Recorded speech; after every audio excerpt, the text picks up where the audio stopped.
Have you ever wondered whether luck is random? Because we all know someone who seems to move through life with a golden touch. And these people, they just seem lucky. Life opens for them, the right people appear at the right time, opportunities land in their lap. And then there are others, good people. They are honest, they are sincere, they are hardworking, but they move through life like they're walking uphill in a storm. They do everything right and still feel behind. And then the question begins to whisper, why them? Why not me? So today, I am not trying to prove anything to you. I just want to open a door so perhaps you can see luck in a way that feels lighter, fairer, and a lot more hopeful. And interestingly, the Quran explains this, ancient wisdom explains this, and neuroscience explains this, all pointing to one thing, that luck is not random. Now, before we go deeper, let's break the biggest illusion we carry about life. And the Quran does this in just one stroke. Think about this for a moment. We all know someone who cheats, lies, manipulates, and somehow ends up vacationing in Bali twice a year. And right next to them, there is someone soft, honest, humble, but they just can't seem to catch a break. Which naturally makes us wonder, does goodness get rewarded, or is life just chaos? God answers this directly in Surah Al Fajr. It goes like, when we give someone ease, he says, my Lord has honored me. And when we restrict things for them, he says, my Lord has humiliated me. But God directly says that no, this thinking is wrong. This one line breaks the entire illusion we have built around success and struggle. Because ease does not mean that you're honored, hardship does not mean you're humiliated, comfort is not equal to being chosen, and struggle does not mean you're being forgotten. And just noticing this frees us from unnecessary guilt. Because the truth is, if you're struggling, you're not being punished, you're being shaped for something bigger. And when you step back, think of every hardship you've survived. You're wiser now, you're stronger now, and you're deeper now. So, really, Surah Al Fajr breaks the first illusion behind luck, because what we label lucky is often just what we see on the outside. Now, let's take this a step further. If Surah Al Fajr breaks the illusion, Surah An Nur tells us exactly what a blessing actually looks like. In Surah An-Nur, God says He will reward them with the best of what they did and give them even more out of His grace. This one line ties ease and hardship back to one thing, which is perseverance with sincerity. And this flips the idea of luck completely for me. It is not the outcome that makes someone lucky, it is who they become inside that outcome through that hardship. So now it starts to make sense that faith and perseverance are the two core ingredients of luck.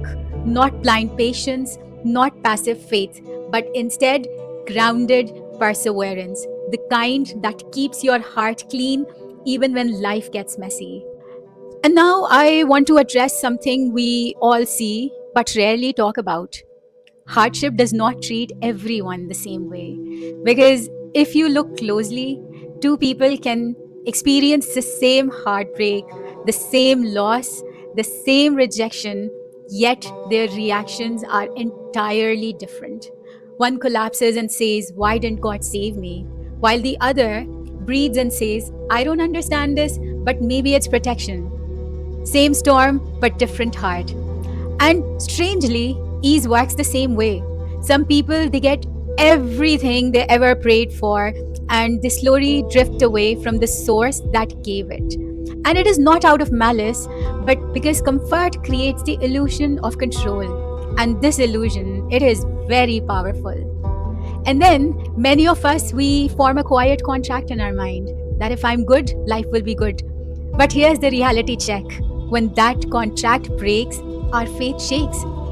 Yet, the deeper spiritual truth is that hardship does not come to remove God.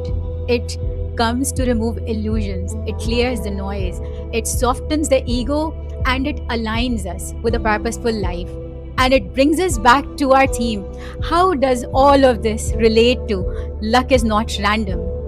Well, here's the key. How we respond to life determines what we notice, what we choose, what we attract, what we move towards, and what we walk past. Our inner world shapes our outer life, and believe me, that is where luck begins.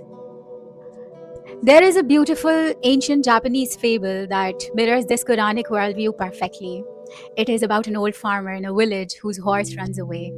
His neighbors, they come running and they're like, "Oh, such bad luck, such bad luck." The farmer stays calm and replies, "Maybe good, maybe bad, who knows." A few days later, the horse returns with 10 wild horses. The same neighbors, they come running again, and this time they are like, "Oh, such good luck, such good luck." The farmer stays calm and replies, "Maybe good, maybe bad, who knows." Then life shifts again. The son breaks his leg taming one of the wild horses. The same neighbors, they come running again. "So unlucky." The farmer replies again with the same calmness, "Maybe good, maybe bad, who knows."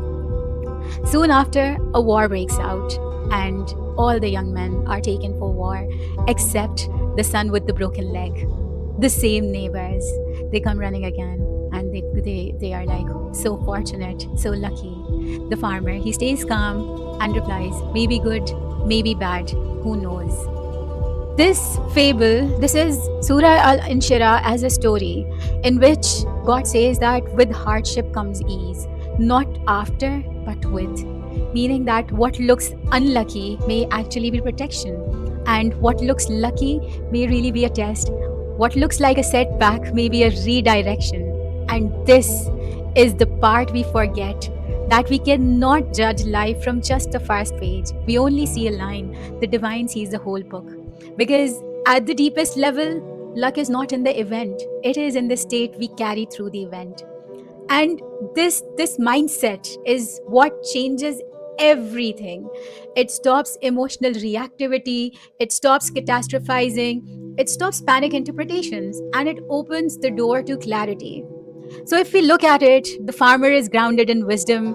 He represents humility, presence, perspective. So, what looked like a blessing became a hardship, and what looked like a hardship became a protection. And the bigger truth, we can't look at someone's money, marriage, job, or lifestyle and assume they are lucky. Maybe they are thriving, or maybe they are carrying something we cannot see. And then maybe there is someone else who you think is struggling, but their heart is full of life. So, what I've learned is that life balances everyone. No one has everything, no one is deprived of everything.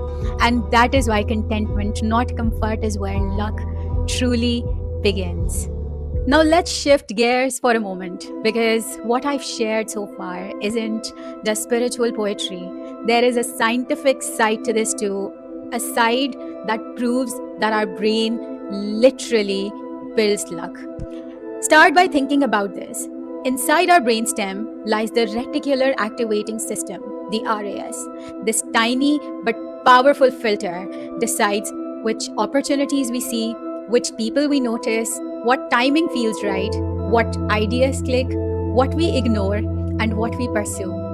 And here's the catch, the RAS does not filter based on objective reality, it filters based on our internal state. If we are bitter, we spot threats. If we are insecure, we spot rejection. If we are anxious, we spot danger. If we are resentful, we spot injustice. But if we are aligned, we notice opportunities. And that's how some people, they just seem lucky, because their inner world is clear. So their brain notices the opportunities that come their way. And then some people stay stuck because their RAS remains locked, always scanning for pain, danger, and scarcity. Now imagine this. When we overreact to life, like the neighbors in the fable, our amygdala hijacks our thinking. We start to label every situation. This is bad, this is unfair, this is a failure. But here's the problem. Our brain cannot think clearly under emotional hijack. Decision making, intuition, timing, they all go offline. So that's when we stop seeing opportunities, we misread people, we act from fear instead of wisdom, and we end up blocking our own luck. But there's hope. When we calm down our inner world, when we surrender the need to control everything, the amygdala relaxes, and our prefrontal cortex, which is the wisdom center of the brain, it switches on. This part of your brain handles insight, intuition, long term thinking, emotional regulation, pattern recognition, and timing. This is where luck lives because you end up making wise decisions. That's when we start recognizing the right opportunities, we sense timing better, we judge people more wisely, we see subtle signs that others may miss, and we respond with clarity instead of fear. And this is not magic, this is just biology cooperating with destiny. Here's the most powerful piece. Every time we survive hardship and respond with patience, trust, humility, and not out of panic, fear, or bitterness, our brain literally rewires itself. That trauma becomes growth, the pain becomes a pathway, and the hardship becomes a lesson. So, resilience is not just personality, it is circuitry, which is a brain committed to clarity and healing. And the result of that, you become someone who doesn't break under stress. You bend, you adapt, you learn, and you evolve. And from the outside, that looks like luck, but you will know that it is alignment, biology, and divine timing in action. So, this brings me to the final part of the video. Is luck real? Yes, but not as random fortune or magic, not as fate or blind chance. Luck is the moment your inner world aligns with the path written for you. You tie your camel, you show up, you clean your intentions, you regulate your mind, you soften your heart, and you trust the divine timing. When your inner state lines up with what the universe has written for you, contentment becomes our natural state. That's when doors open, opportunities appear.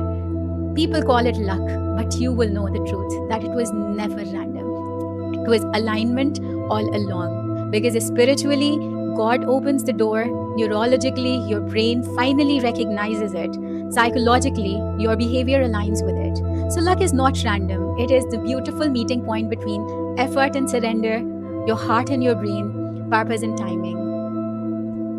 If you liked this video, please like, share, and subscribe, and save it for days when you feel like the world is moving against you.